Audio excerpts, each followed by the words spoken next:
اگر آپ کو یہ ویڈیو پسند آئے تو ابھی ہمارا یوٹیوب چینل سبسکرائب کریں اور بیل آئیکن بھی دبا دیں تاکہ نئی ویڈیو سب سے پہلے آپ تک پہنچے۔ بسم اللہ الرحمن الرحیم۔ میرے واجب الاحترام سامعین و ناظرین، ہمارا آج کا عنوان تلاوت قرآن مجید فرقان حمید ہے۔ علم حاصل کرنے کے 3 ذرائع ہیں، جن میں سے پہلا ذریعہ حواس خمسہ ہے، دوسرا ذریعہ عقل ہے اور تیسرا ذریعہ وحی ہے۔ حواس خمسہ سے مراد 5 چیزوں کے ذریعے علم حاصل کرنا، ہاتھ کے ذریعے کسی چیز کی ساخت اور اس کی کیفیت حیثیت کو محسوس کرنا، زبان کے ذریعے کسی چیز کی ٹھنڈک اور اس کے گرم کیفیت کو محسوس کرنا، کڑواہٹ اور مٹھاس کو محسوس کرنا، اسی طرح ناک کے ذریعے کسی چیز کو سونگھنا کہ وہ بدبودار ہے یا خوشبودار ہے، آنکھ کے ذریعے کسی چیز کو دیکھنا اور کان کے ذریعے کسی چیز کو چھونا سننا۔ جہاں پر ان حواس خمسہ کی لمٹ ختم ہو جائے، آنکھوں کو نظر آنا بند ہو جائے، کانوں کا سننا ختم ہو جائے، زبان کھٹاس اور مٹھاس کو محسوس نہ کر سکے، ناک سونگھنے سے رہ جائیں، ہاتھ چھونے سے رہ جائیں، وہاں سے عقل کا علم شروع ہو جاتا ہے۔ پھر عقل کے ذریعے اس پیمانے کو ناپا جاتا ہے کہ کیا یہ چیز ہمارے عقل اور شعور کے مطابق صحیح ہے یا غلط ہے، یعنی عقل کا علم ان کے بعد شروع ہوتا ہے، اور جہاں پر علوم عقلی ختم ہوتے ہیں وہاں سے علوم وحی کا آغاز ہوتا ہے، اور وحی کا علم لا محدود علم ہے۔ وحی کا علم ایک ایسا علم ہے کہ جو اللہ تعالی کی ودیت ہے، اللہ کا دیا ہوا علم ہے۔ ارشاد باری تعالی ہے، اتل ما اوحی الیک من الکتاب۔ یہ وہ علم ہے کہ جو قرآن مجید فرقان حمید کی شکل میں ہمارے سامنے دستور اور منشور موجود ہے۔ اس قرآن مجید کی تلاوت کرنا باعث ثواب ہے۔ حضرت عبداللہ ابن مسعود رضی اللہ تعالی عنہ سے روایت ہے کہ قرآن مجید کو پڑھنے والا ہر وہ انسان جو نیک نیت، خشوع اور خضوع کے ساتھ تلاوت کرنے والا ہے،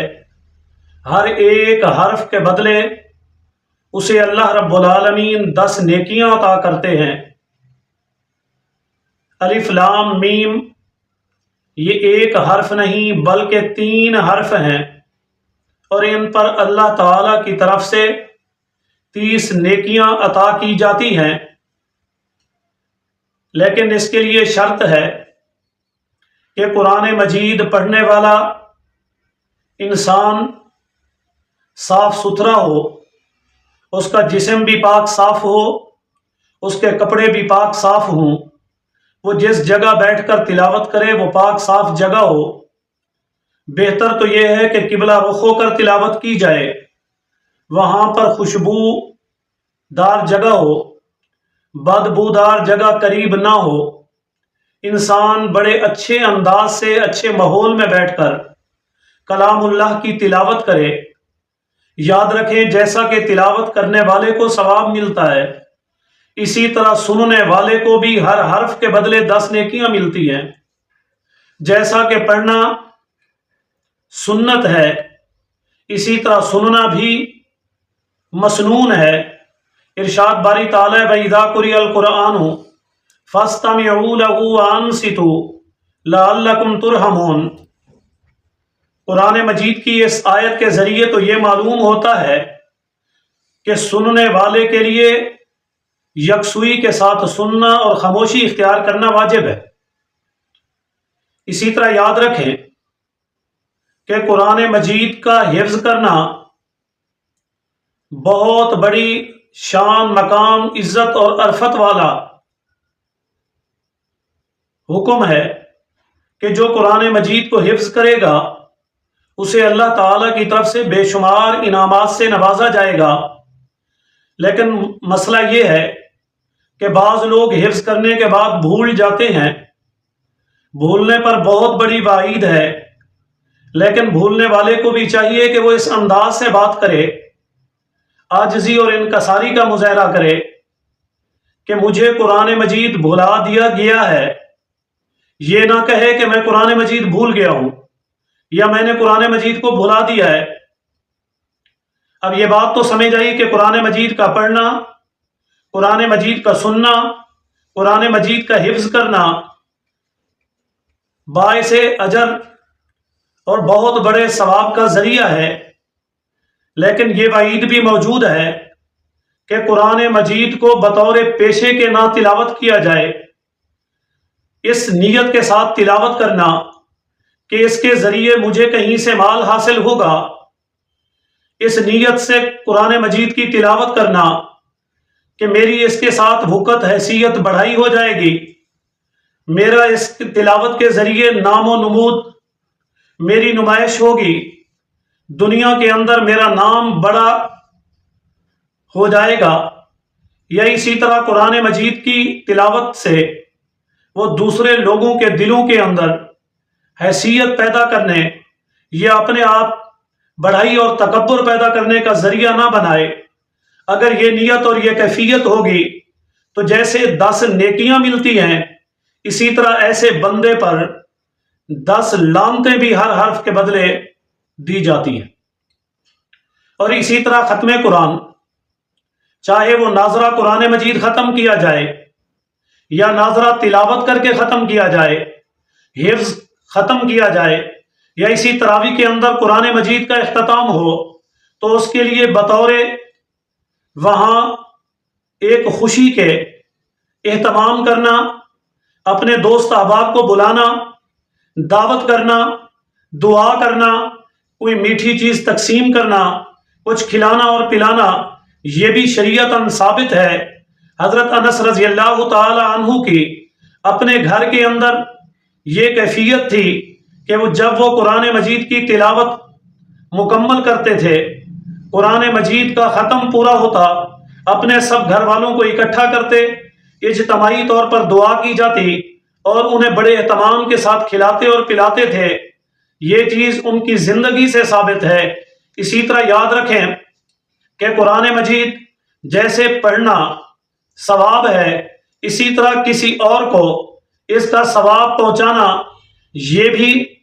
شریعت سے ثابت ہے کہ ایک انسان تلاوت کر کے کسی اور کے لیے دعا کرے،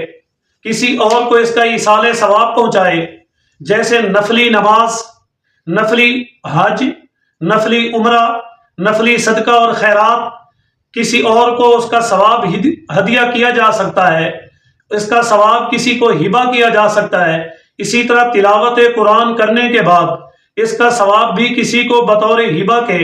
پیش کیا جا سکتا ہے۔ ہاں، جو عبادات فرضی ہیں یا واجب عبادات ہیں یا سنت مؤکدہ عبادات ہیں، ان کی ضرورت اس عبادت کرنے والے کو سب سے زیادہ ہے، لیکن نفلی عبادات جتنی بھی ہیں وہ سب کی سب کسی اور کے لیے کرنا بھی جائز ہے۔ اسی طرح قرآن مجید کو اہتمام کے ساتھ سننا، کہ جو لوگ خود تلاوت نہیں کر سکتے یا بطور شوق کے کسی سے تلاوت سنتے ہیں، یہ بھی شریعت سے ثابت ہے۔ حضرت عبداللہ ابن مسعود رضی اللہ تعالی عنہ روایت کرتے ہیں کہ حضور اکرم صلی اللہ علیہ وسلم نے مجھے حکم دیا کہ اے ابن مسعود تلاوت کرو، قرآن مجید سناؤ۔ تو میں نے کہا یا رسول اللہ، تلاوت قرآن مجید کا نزول تو آپ پر ہوا، آپ تلاوت کرتے ہیں اور ہم سنتے ہیں۔ آپ نے فرمایا ابن مسعود اس تلاوت کرو، تو میں نے تلاوت شروع کی، سورۃ نساء سنائی، اور اس کے بعد آپ صلی اللہ علیہ وسلم بڑے شوق کے ساتھ، اہتمام کے ساتھ اسے سنتے رہے، اور اس کے بعد مجھے دعائے خیر دی۔ قرآن مجید کا سننا، قرآن مجید کا پڑھنا، قرآن مجید کا بطور ایصال ثواب کے، بطور ہبہ اور ہدیہ کے کسی اور کو پیش کرنا، یہ شرعاً بھی جائز ہے، لیکن بطور پیشے کے اور اسی طرح کسی کے دل میں بڑائی پیدا کرنے کے لیے یا اپنے دل کے اندر بڑائی لانے کے لیے یہ شرعاً ناجائز مکروہ تحریمی ہے۔ دعا کریں اللہ رب العالمین ہمیں قرآن مجید کو نیک نیتی کے ساتھ بطور عبادت کے، بطور ثواب کے روزانہ پڑھنے کی توفیق نصیب کرے۔